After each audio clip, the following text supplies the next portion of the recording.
Olá! Neste último episódio do mês de novembro, vamos entrar em sugestões de Natal e jogar um pequeno jogo. Bem-vindos ao Natal dos Pobres.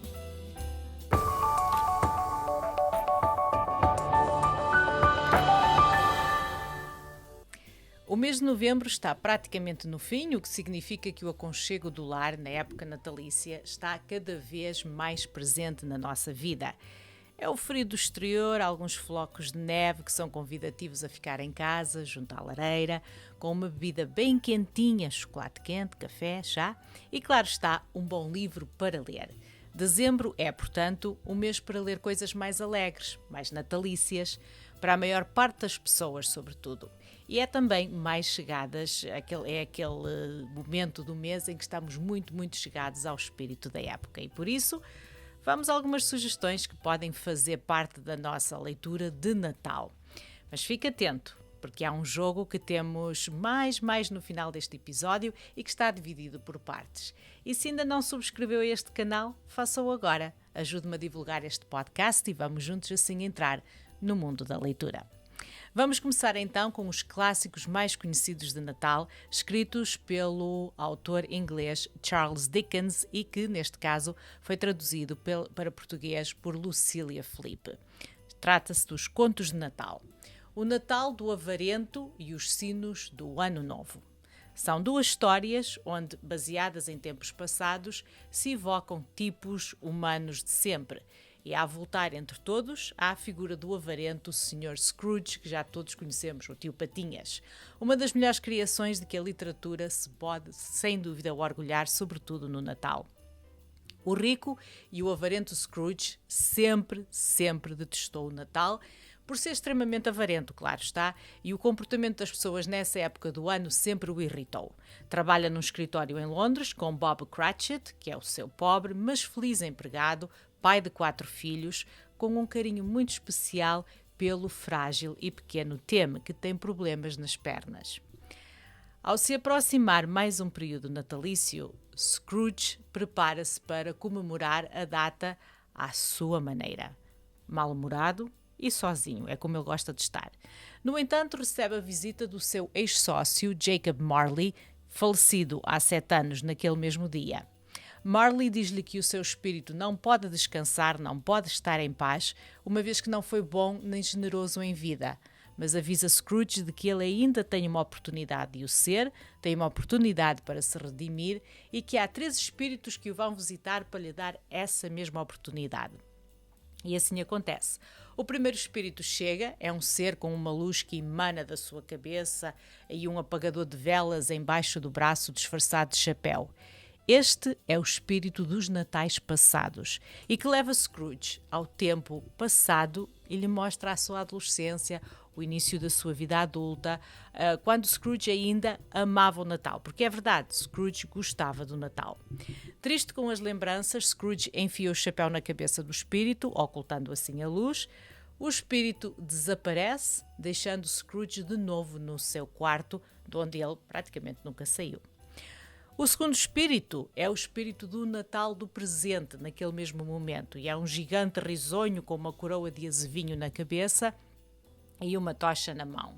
Ele mostra a Scrooge as celebrações do presente, incluindo a humilde comemoração natalícia dos Cratchit, do seu empregado, em que, apesar de muito pobres, e em parte porque ele é explorado pelo próprio Scrooge, que não lhe paga salário como deve de ser, a família do seu empregado é muito feliz e unida. A tocha na mão do espírito confere um sabor especial à ceia de consoada daqueles que, se fossem contemplados com a sua luz, seriam felizes.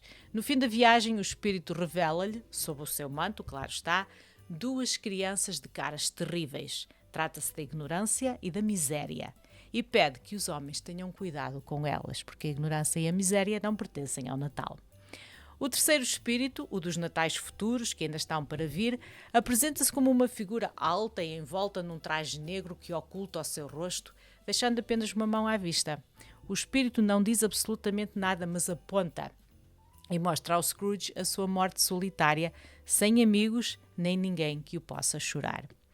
Após a visita dos 3 espíritos, Scrooge amanhece como outro homem, volta a amar o espírito de Natal e a ser generoso com os que precisavam, sobretudo para com o seu empregado que tanta ajuda precisa, o Bob Cratchit, tornando-se assim uma espécie de segundo pai para o pequeno Tim. E este é o primeiro conto, é um dos meus preferidos, que eu adoro e que nos ensina muitas lições, valiosas lições sobre o que é o verdadeiro espírito de Natal, sem precisarmos de ser avarentos, nem ignorantes, nem miseráveis. O segundo conto, também de Charles Dickens, é Os Sinos de Ano Novo. É uma história sobre Trotty, que é um homem também pobre, atormentado por questões sociais. Na véspera de Ano Novo, a filha dele, Meg, e o noivo, Richard, decidem casar, mas encontros com figuras críticas, e ricas sobretudo, e que julgam que os pobres são ingratos, abalam a alegria deles. Convencido da maldade inerente aos pobres, Trotty passa por uma jornada visionária provocada pelo repenicar dos sinos. Testemunha as futuras lutas de Meg e de Richard, de Will e de Lillian, da família, percebendo que a humanidade não é má, mas cai quando está muito oprimida. Trotty aprende essa lição ao ver Meg prestes a cometer suicídio. Ao despertar em casa no dia de Ano Novo, encontra um desfecho positivo com o casamento da filha, Meg e Richard, além de um futuro promissor para os demais da sua família. O leitor fica com a decisão de considerar se o despertar de Trotty é um sonho dentro de outro sonho, escolhendo entre uma visão severa e a felicidade do casamento, ou se realmente foi um sonho que ele viveu e que agora quer ver se torna realidade. Um conto mais pequeno, mas cheio de significado e, acima de tudo, com uma mensagem de esperança num futuro que pode ser sempre melhor do que o presente, desde que haja homens de boa vontade. Estes dois contos fazem-nos pensar no nosso próprio egoísmo, no nosso egocentrismo e nas coisas banais da vida. São contos que revelam que nos esquecemos do verdadeiro espírito de Natal, tal como o Scrooge o tinha feito e que só se voltou a perceber com a visita dos três espíritos. E, portanto, quem sabe, a lição que fica é se nós também não precisamos de ser visitados pelos três espíritos. O espírito do Natal ou dos natais passados, o espírito do Natal presente e o espírito do Natal vindouro. E agora vamos então ao jogo, em preparação já para o Ano Novo. E vai consistir de algumas fases. Portanto, tente elaborar uma lista que contenha os seguintes livros. É um jogo que vai consistir de 4 partes. Em cada episódio eu vou revelar-lhe uma das partes e no Ano Novo haverá então o tal jogo. A primeira parte é, e até ao próximo episódio, tenta encontrar um livro romântico de que gosto imenso, em que há aquelas verdadeiras histórias de amor. Um thriller mistério. Veja os 2 episódios anteriores para alguma inspiração, está bem? Um livro cuja história se passa no inverno, e há muitos. E um livro cuja história também se passa no campo. Uma no inverno, outra no campo e uma tradução de um livro romântico. No próximo episódio vamos à segunda parte e fica aqui também a promessa de, como estamos a entrar em mais um mês, muito em breve, muito mesmo muito em breve, ficar aqui também a leitura de algumas histórias infantis. E mais uma vez o meu pedido de uma prenda de Natal antecipada. Subscreva este podcast, partilhe com os seus amigos, fico-lhe muito, muito agradecida. Boa leitura e até o próximo episódio.